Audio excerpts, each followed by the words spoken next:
গ্রুপের তরফ থেকে আমি অনামিকা চক্রবর্তী সকলকে জানাই স্বাগত। আজ থেকে শুরু করতে চলেছি আমাদের জিওগ্রাফি ক্লাস। আমরা জানবো আমাদের পৃথিবীকে, আমাদের প্রকৃতিকে, জানবো অনেক অজানা তথ্য।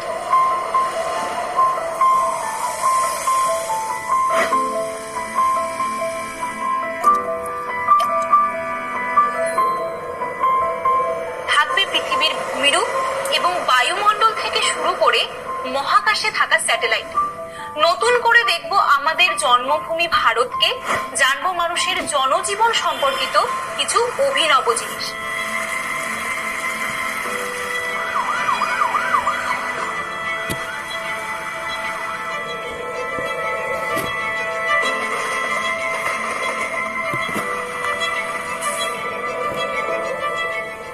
তাহলে চলো আজ থেকে শুরু হোক আমাদের শেখার অধ্যায় বারুক জানার পরিধি। শুরু করছি তোমাদের ফার্স্ট চ্যাপ্টার বহির্জাত প্রক্রিয়া ও তাদের দ্বারা সৃষ্ট ভূমিরূপ। ভূমিরূপের বৈচিত্র্যতা, যার মানে বলতে বোঝায় সব জায়গার ভূমিরূপ সমান নয়।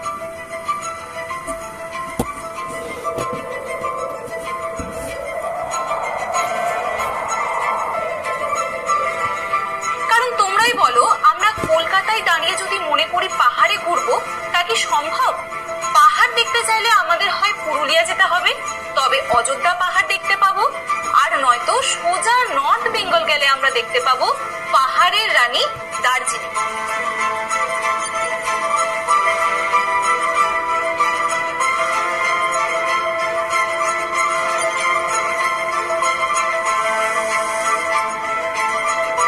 তার মানে কোথাও পাহাড় পর্বত রয়েছে, কোথাও মালভূমি রয়েছে, কোথাও আবার সমভূমি রয়েছে। এবার প্রশ্নটা হলো যে এর কারণ কি? এই বৈচিত্র্য কেন ঘটে? এই বৈচিত্র্যের জন্য রেসপন্সিবল হলো ভূমিরূপ প্রক্রিয়া বা জিওমরফিক প্রসেস। এই প্রক্রিয়া হলো একটা পদ্ধতি যা ভূমিরূপের পরিবর্তন বা বিবর্তন ঘটায়। কিন্তু এই পরিবর্তন ভৌত ও রাসায়নিক দুই প্রক্রিয়াতে ঘটতে পারে। যেমন ধরো কোনো কারণে পাথর ভেঙে টুকরো টুকরো হয়ে গেল, এটা ভৌত পরিবর্তন। কারণ পদার্থের অভ্যন্তরীণ কোনো পরিবর্তন না ঘটে শুধু অবস্থার পরিবর্তন ঘটলো।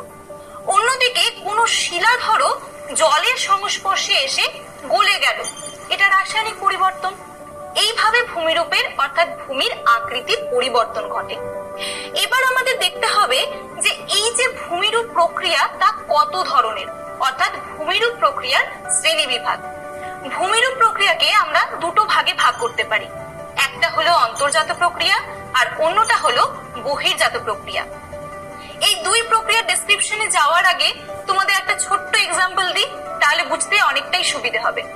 ধরো তোমার ইন্টারনাল বডি পার্টে কোনো প্রবলেম হয়েছে, মানে ধরো খুব পেটে ব্যথা করছে, সেটা কি তুমি দেখতে পাচ্ছ না, কিন্তু অনুভব করতে পারছো।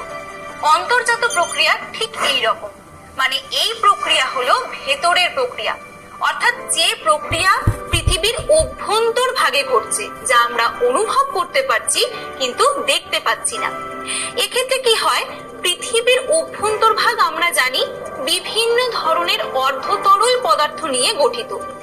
এইসব পদার্থের তাপ ও চাপের কারণে ভৌত ও রাসায়নিক পরিবর্তন ঘটে।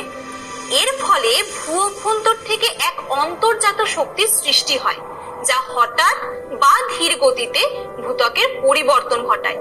যেমন ধরো ভূমিকম্প, যা হঠাৎ করে আসে আর সব তছনছ করে দেয়। এই হলো অন্তর্জাত প্রক্রিয়া। এবার ধরো তোমার হাতে কোনো একটা জায়গা অল্প একটুখানি কেটে গেছে, সেক্ষেত্রে তুমি দেখতে পাচ্ছ যে তোমার হাতে কতখানি কেটে গেছে, পাশাপাশি ব্যথাও অনুভব করতে পারছো। এর সাথেই আমরা বহির্জাত প্রক্রিয়াকে রিলেট করতে পারি, কারণ এই প্রক্রিয়া ভূ অভ্যন্তরে নয়, ভূপৃষ্ঠের বাইরে ঘটছে। এবার প্রশ্ন হলো যে ভূ অভ্যন্তরে কি ঘটছে তা তো আমরা দেখলাম, কিন্তু ভূপৃষ্ঠের বাইরে যে প্রক্রিয়া ঘটছে তা কিসের মাধ্যমে ঘটছে, মানে কারা ঘটাচ্ছে? এই বহির্জাত প্রক্রিয়া মূলত সূর্যতাপ, বৃষ্টিপাত, নদী, হিমবাহ, বায়ু এইরকম বিভিন্ন প্রাকৃতিক শক্তি দ্বারা ঘটে থাকে। আর এই বায়ু, হিমবাহ, সূর্য এগুলো তো আর আমাদের সৃষ্টি নয়, তাই এরা কৃত্রিম নয়, প্রাকৃতিক শক্তি। এই যেমন ধরো নদী বয়ে যাচ্ছে, হঠাৎ করে নদীর পাড় ভেঙে পড়লো। তার মানে কি, ভূমিরূপের বহির্ভাগের পরিবর্তন ঘটলো। এটাই হলো বহির্জাত প্রক্রিয়া। এবার আসা যাক এই বহির্জাত প্রক্রিয়ার পদ্ধতি সমূহতে।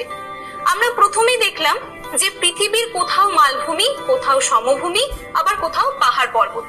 এবার তোমরাই বলো, রাস্তায় তুমি একটা সাইকেল চালাচ্ছ, কোথাও এবড়ো খেবড়ো রাস্তা দেখলে তোমার মনে হয় না যে যদি একদম সমান হতো তাহলে স্মুথলি চালানো যেত?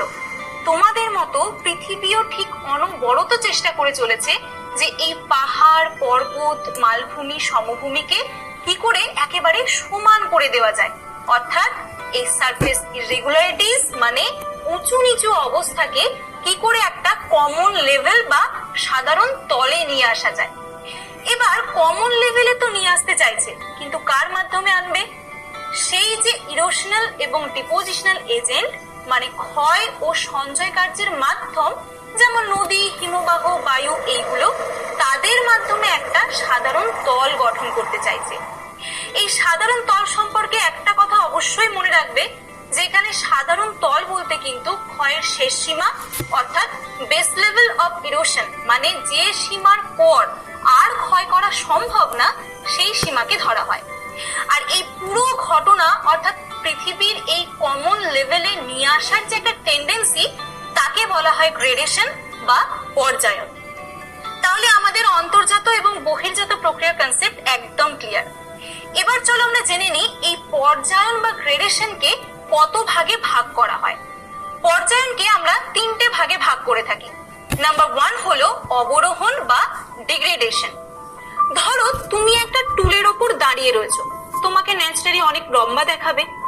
এবারে যদি আমি টুলটা সরিয়ে ফেলি, তোমাকে এমনি দাঁড় করায়, তাহলে তোমাকে আগে যতটা লম্বা দেখাচ্ছিল এবার অনেকটাই তোমার উচ্চতা হ্রাস পাবে।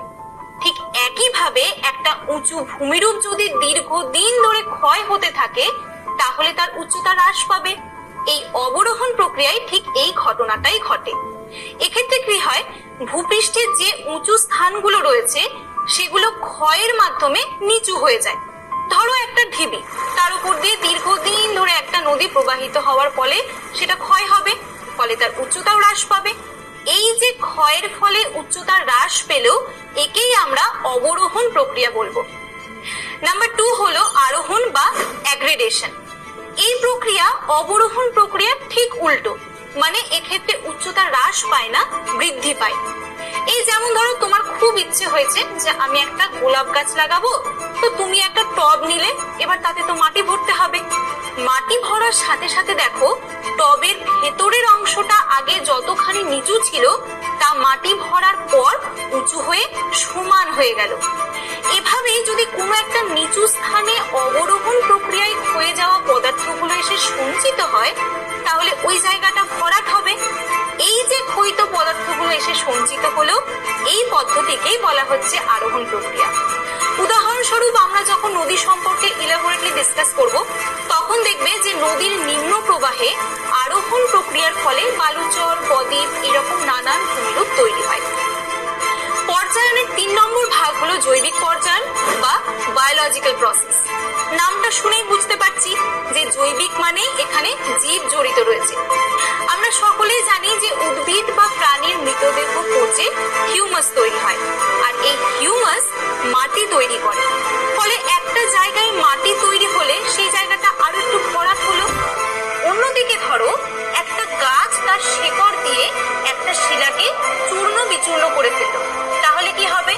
পার্শ্ববর্তী অঞ্চল থেকে যে এই পার্টিকুলার জায়গাটা উঁচু ছিল তা খানিকটা একই লেভেলে চলে আসবে।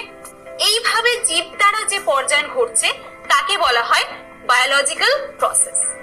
তাহলে এতক্ষণ আমরা পর্যায়নের প্রকারভেদ সম্পর্কে জানলাম, কিন্তু আমাদের ক্লাসটা এখনো শেষ হয়নি, কারণ পর্যায়নের যে 1 নম্বর ভাগ অর্থাৎ অবরোহণ প্রক্রিয়া তাকে আবার 3টে ভাগে ভাগ করা হয়েছে: আবহ বিকার, পুঞ্জিত ক্ষয় এবং ক্ষয়ীভবন।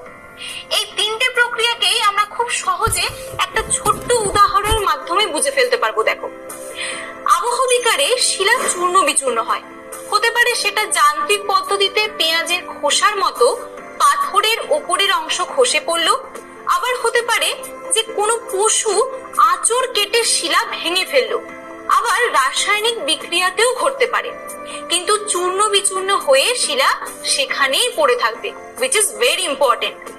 অন্যদিকে পুঞ্জিত ক্ষয় কি হয়, আবহ বিকারে যে শিলাগুলো চূর্ণ বিচূর্ণ হলো তা অভিকর্ষের টানের প্রভাবে ভূমির ঢাল বরাবর নিচে নেমে আসে, অর্থাৎ এখানে ঢালটা খুব ইম্পর্টেন্ট।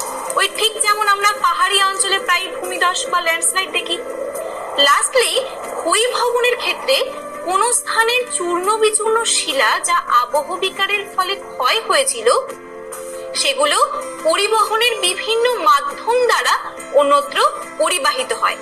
পরিবহনের মাধ্যম মানে ধরো নদী সেগুলো ক্যারি করে অন্যত্র নিয়ে যাচ্ছে, বা বায়ু উড়িয়ে এখান থেকে সেখানে নিয়ে যাচ্ছে, এটাই হলো ক্ষয়ী ভবন। কিন্তু এই আবহ বিকার, পুঞ্জিত ক্ষয় ও ক্ষয়ী ভবন সম্পর্কে একটা জিনিস আমাদের মাথায় রাখতেই হবে। এই তিনটে সম্পূর্ণ পৃথক প্রক্রিয়া হলেও এদের আমরা একসাথে নগ্নি ভবন বা ডেনুডেশন বলে থাকি। অর্থাৎ নগ্নি ভবন সমান আমরা বলতে পারি আবহ বিকার যোগ পুঞ্জিত ক্ষয় যোগ ক্ষয়ী ভবন। তাহলে আজকের ক্লাসে আমরা জানলাম ভূমিরূপ প্রক্রিয়া কি, তার প্রকারভেদ এবং বহির্জাত প্রক্রিয়ার বিস্তৃত বিবরণ। সাথে থাকো, পরবর্তীতে আমরা আরো অনেক নতুন কিছু জিনিস সম্পর্কে জানবো।